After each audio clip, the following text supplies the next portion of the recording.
So yeah, I had a question asked to me, I think a couple of days ago. He was like, "Why you still playing basketball?"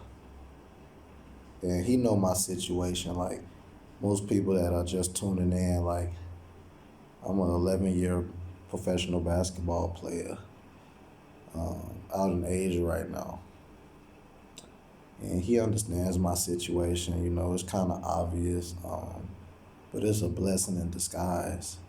Cause I want to tell y'all the real reason why I play basketball.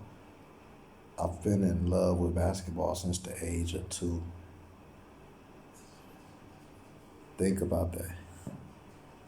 I'm I'm 30 right now. I'm gonna be 31 this year.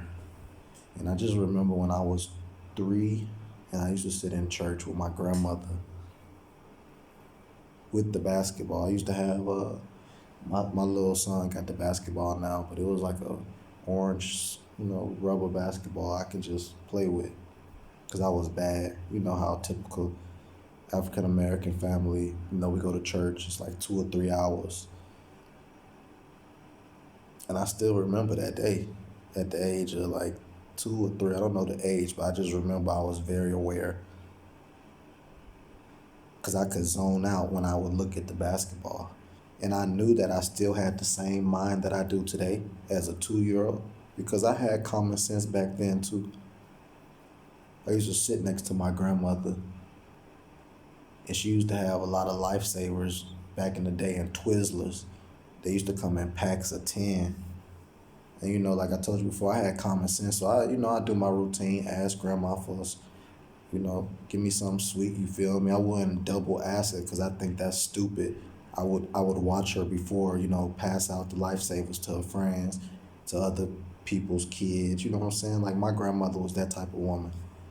And I wasn't the type of kid that was gonna just keep being I wasn't a bad kid and I wasn't an annoying kid. I was just the type of kid that I got into a lot of stuff. Like I was curious.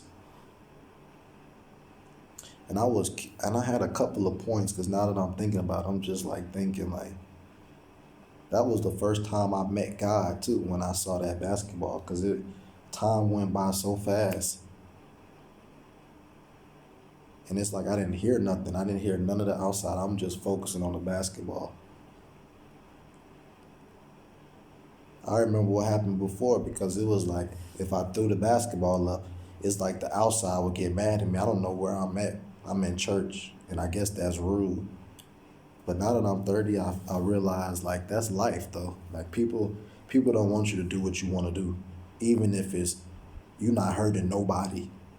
You know what I'm saying? Like I was in a system, church. I guess they want the kids to listen because I guess I can understand what the person that's reading a book in English preaching, I guess. I don't know. I That's why I was like in the beginning of my youth, like I didn't talk that much. I only started talking after high school like this because I didn't have nothing to say. And I think that's important to observe and listen because you can see everything. Anything is everything.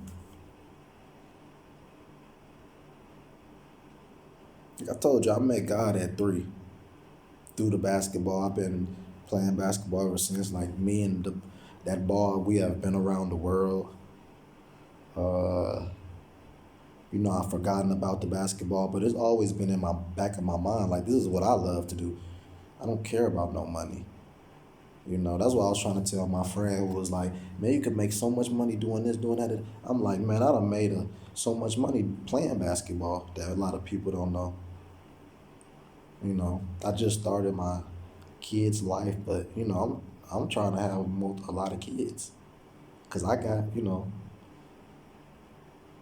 a lot of love that I realized when I got older I can't give it out to certain people that has been hurt. Mm, and I just got to continue to focus on just what I love, and that's basketball, and being a part of something. Because I've been playing basketball my life, and it's never like a one person sport, especially as the point guard. You have to like be the second coach, so you have to be a leader. Because I'm the primary dribbler. If I fuck up, then it's hard for the big man to receive the basketball. So it all starts with the point guard. That's why most of my teams we win because I'm the best point guard in Thailand. But you know, you got to come to the games that aren't broadcasted or televised or because I'm a real hooper. Like I just play to win, and I'm gonna do whatever it takes for my team to win. But yeah, man, I was just thinking about that with somebody told me that because it struck deep because I had to go back to think about like why, even I have my kid too. Uh, I'm at home. I don't really do nothing on the off season other than coach and mentor and teach. I travel around Asia. I get to talk at seminars and schools just to motivate the kids to know themselves because knowledge is power. You feel me? I once knew who I was gonna be when I saw that basketball, and I knew that this was God. Like, not the basketball, because it's deeper than that. It's way it's so deep you can't understand it at this moment, but you'll kind of understand it with time. That's why God is so great.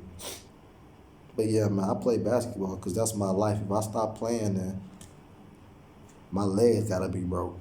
I'm still playing on my torn meniscus. I tore my meniscus in high school. Had to sit out my senior year, like the first half. And I still think about that. That shit pissed me off because I grew up playing with those same people on my high school team. We were playing on the same team for the past 6 years. And we had a promising future. We made it to the semifinals and lost against Answorth. But, you know, memories last forever, man. And yeah, man, I'm gonna keep playing because, man, that's all I know. And I can zone out, and it's a beautiful thing to zone out, to do what you love because you're not worried about the outside. None of that mattered. And time goes by so fast. Now I'm 30. I'm still the same kid, like the two, three. I'm still the same me. It's just with time, you learn and you keep living. Do what you love and just love what you do. If you're not doing that right now, I hope you can find a way, find a plan. And I don't hope. I know you can do it actually. I'm not hoping for you to do that because if I can do what I set out to do in Antioch, Tennessee. I'm from Antioch, which is a small, poverty-stricken place in Nashville, Tennessee. If I can make it from this, you can do anything you can be anything you want to be in life. And don't be surprised if my son is a basketball god because his father is obsessed with basketball.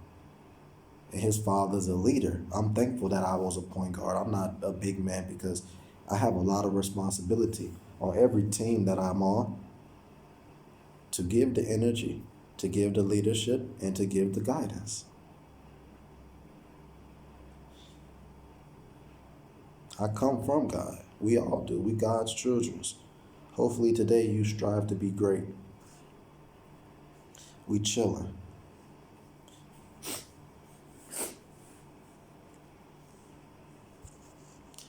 But we gonna get back at it. Cause that's all I can think about.